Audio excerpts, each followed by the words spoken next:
the feast of motorsport that's been offered up all weekend. The cars to the group second at the flag. He shares the front row with his RP Motorsport teammate, the championship leader, the tyre driver, Sandy Stuvik.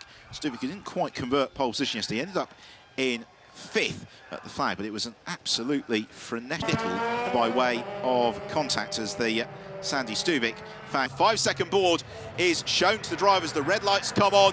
The revs begin to rise. Who's going to make the jump from the line? As away we go. And it's a brilliant getaway from Urrutia. Also well away too is Sandy Stuvik. And as they sprint towards Cox for the first time, it's Urrutia from Stuvik. And then from 3rd position, Seb Jones, Nelson Mason. Not such a good start for him. He's going to lose several places. Alexandra Cream to try and close in on Santiago Urrutia. The problem being the cars behind just give off dirty air, and if you follow in too close to the car in front, you can very briefly, but before too long, you're overusing the tyres, the car begins to understeer and you lose touch again. And this early in the race, unless Sandy Stuvik really feels that he's got the pace on Santiago Urrutia, then he doesn't want to get too close. He wants to keep just a little bit in reserve for the latter step. The intervention of a safety car here, because those two cars, if they lapse, Urrutia, who's also got this enduring fight to lead the race, and Stuvik, it's the first time that we've seen he maybe wasn't quite as smooth as he should have been there, because he was just a little bit offline on the exit of Brooklands. He was a little bit late on the brakes for Luffield. He doesn't want to clatter into his teammate and eliminate both of them from the race. Probably 4, 5, 6 maybe car lengths too far back. So around the right-hander at Stowe, the pair of them go. And just down the dip, over the brow of the hill, into the braking zone for Vale. You can see how hard Urrutia is pushing. He's really using all of the road, maybe a little bit more of it. Sandy Stuvik has got the box seat here. He's just able to apply the pressure. He's round the hanger straight for the final time. And yes, Sandy Stuvik didn't get the run through the Beckett sequence that he really needed. Slipped back 1.5 car lengths from Santiago Urrutia, who's really pushing through Stowe. The rear of the car just twitching on the limit of adhesion. Half a lap remains here at Silverstone as they hit the brakes into Vale.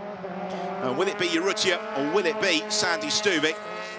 Ready, it's waiting, and it's a win for Santiago Urrutia, just from teammate Sandy Stuvik, separated by 3.5 tenths of a second on the line.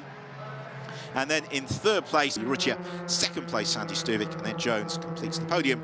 Alexander Torrell, Alexandra Kugno. With Santiago Urrutia racing himself into contention. He moves to 3rd in the championship, reminiscent of last year's champion Nicolo Schiro, who had the difficult start to the season, but then it all came good. He had the wins at the right time, and for Urrutia this weekend, a 2nd place and a victory means that he's the most successful of the drivers on the Silverstone weekend. Yesterday he raced from 9th to 2nd, some spectacular passing moves along the way.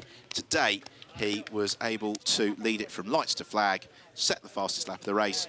Job done for the Uruguayan drivers announced onto the podium.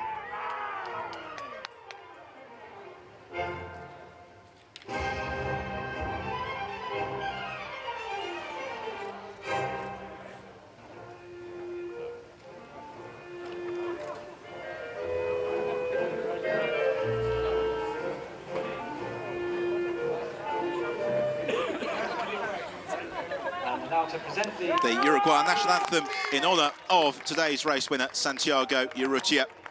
On with the presentation of the trophy. So in 3rd place for Ed Jones, runner-up Sandy Stuvik, the 3rd time that he has been runner-up this season.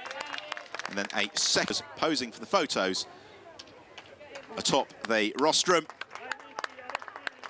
And then it's time, after a hard weekend's racing, to make merry with the champagne. Urrutia wins that race as well. Celebrations on the podium, the mechanics in pit lane being doused. And well, Santiago Urrutia, perfect drive for him today, and sets him up very nicely in the championship battle with